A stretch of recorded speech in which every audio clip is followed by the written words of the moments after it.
Tere tulemast Ärkvel teadvel looju YouTube'i kanalile. Mina olen Kadri ja ma olen täna siin selleks, et rääkida teile natukene väeleketest ja jõupuudusest, mida on tajuda meie kollektiivväljas. Nimelt, kuhu see jõud siis kaob? Meie sisemine jõud või tuli on seotud siis päikesepõimikuga, väekeskusega, ja meie väekeskust või meie väge mõjutab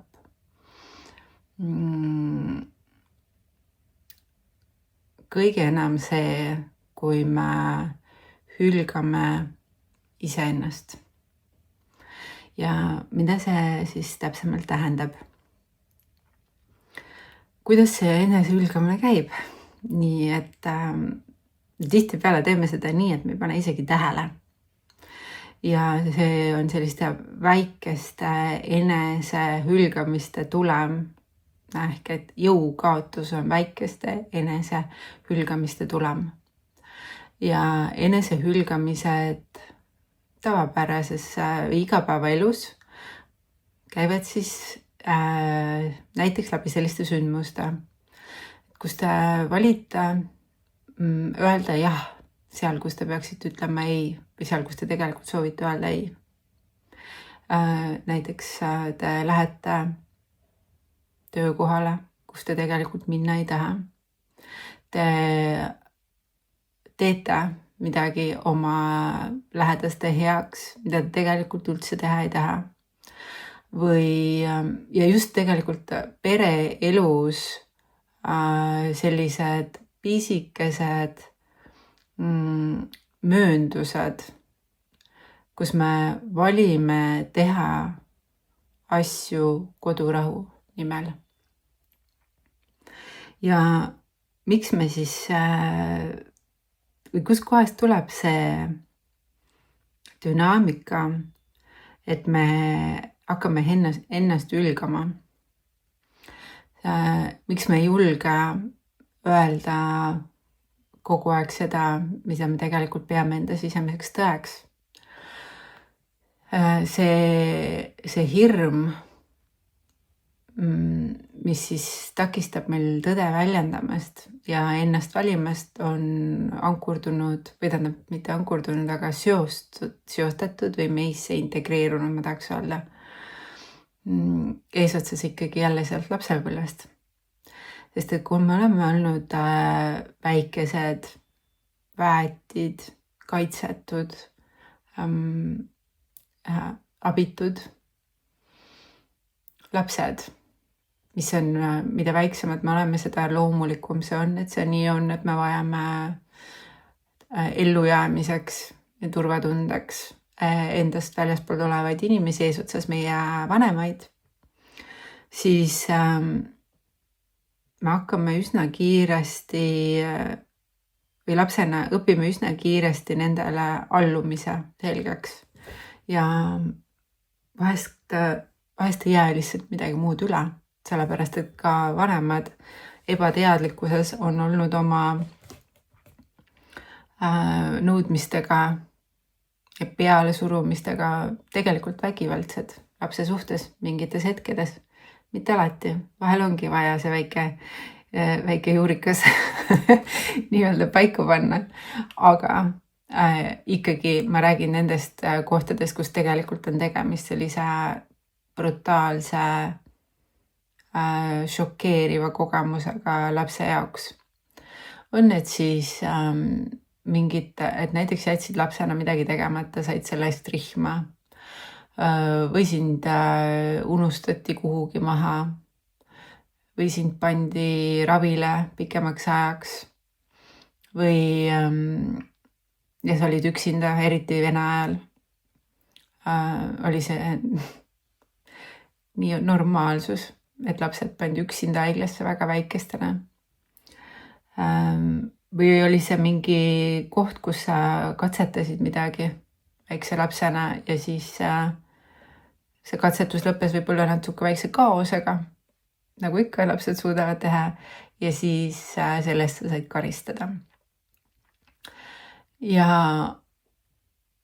lisaks lapsepõlves on hästi palju selliseid olukordi, kus me tegelikult õppisime selgeks hea lapse olemise, kuidas hea laps käitub, sest et kui sa oled hea laps, siis sa saad armastust, lähedust ja turvatunnet.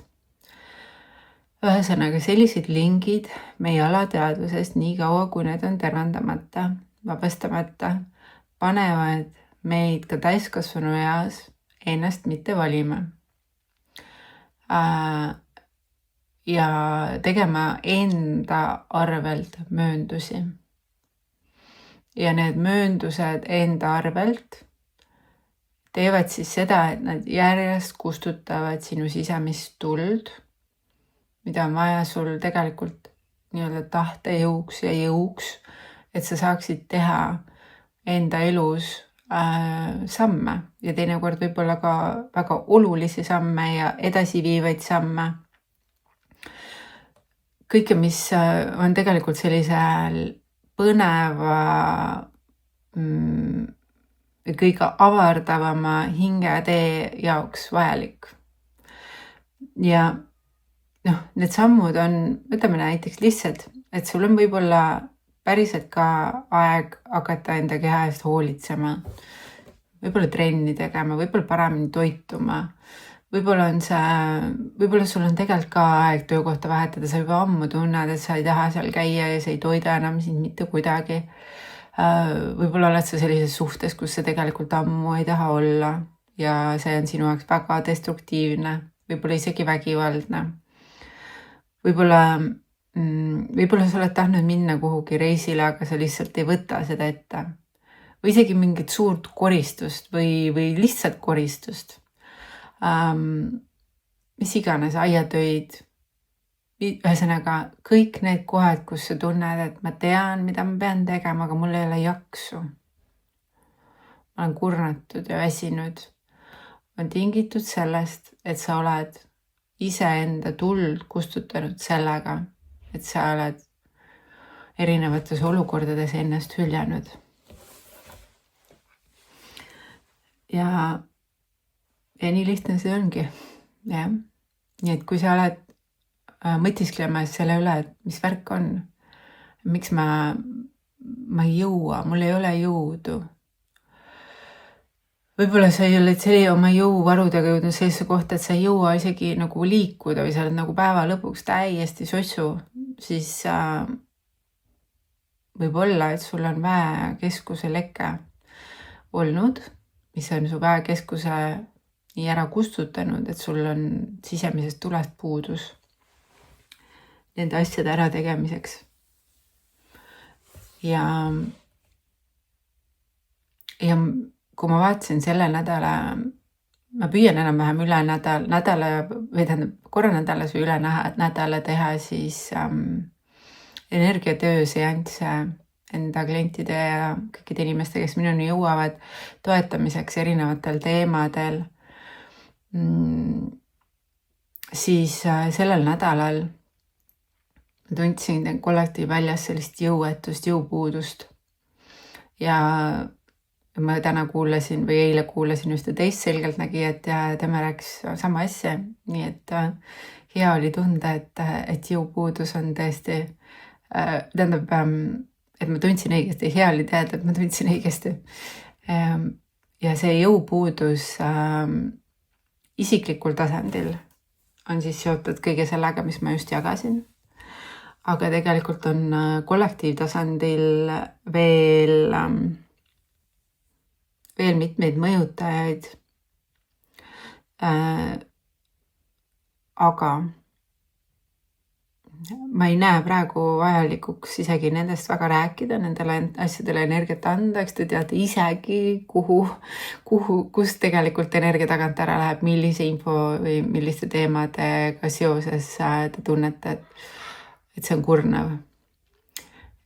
Aga selleks, et me saaksime sellest välja tulla, selleks, et see ei mõjutaks meid nii palju, selleks, et meil oleks iseenda reaalsuses, enda kogemuses teistsugune olek, selleks me saame teha sisetööd iseendaga. Me saame iseennast tervendada, iseennast toetada, et meil oleks jõudu enda reaalsuses loomiseks, kogemiseks, ärategemiseks, oma parima võimaliku hingeteed pidi käimiseks. Ja sellepärast ma teen siis selle nädala reedel ka kõigile, kes soovivad siis energiasessiooni sinu sisemise jõu aktiveerimine. Ja selle sessiooni käigus me siis puhastame, korrastame energiakeskusi, kaasa arvatud siis väekeskust ehk päikesepõimikut ja valguse keelekanaldusega toome juurde valguse koode ja sellist toetavat energiat, et see protsess saaks, et see puhastusprotsess saaks maksimaalselt hästi ära tehtud ja sisemine tuli uuesti äratatud. Ja, võt nii. Ma vist praegu ütlesin kõik, mis ma oluliseks pidasin. Kui sa vaatad seda video kunagi hiljem, siis selle sessiooni ma salvestan ja panen oma kodulehele üles, nii et sa saad seda ka tagantjärgi vastu võtta. Mul on koduleheküljel veel igasuguseid erinevaid väga tõhusaid ja väekaid valguse keelesessioone ja energiatöö sessioone. Sa võid vaadata. Panen lingi siia alla ja ma panen ka selle sisemise jõu aktiveerimise sessiooni info siia alla. Ja kui sa sellest videost midagi said ja see sind kõnetas, siis ole hea, pane like, jäta oma kommentaar, kui sul on midagi öelda selle teema kohta. Ja kui sa veel ei ole minu lehekülje jälgija, siis pane subscribe või jälgi või ma ei teagi, mis see eestikeelne versioon siin YouTube'is on. Ja jaga ja like'i. Jagamine ja laikimine YouTube'i algoritmide süsteemile meeldib. See aitab seda videot levitada kõikidele inimestele, kelle jaoks sellest võib olla kasu. Just. Olgu nii. Ma tänan tähelepanu eest ja näeme juba järgmistes videodes.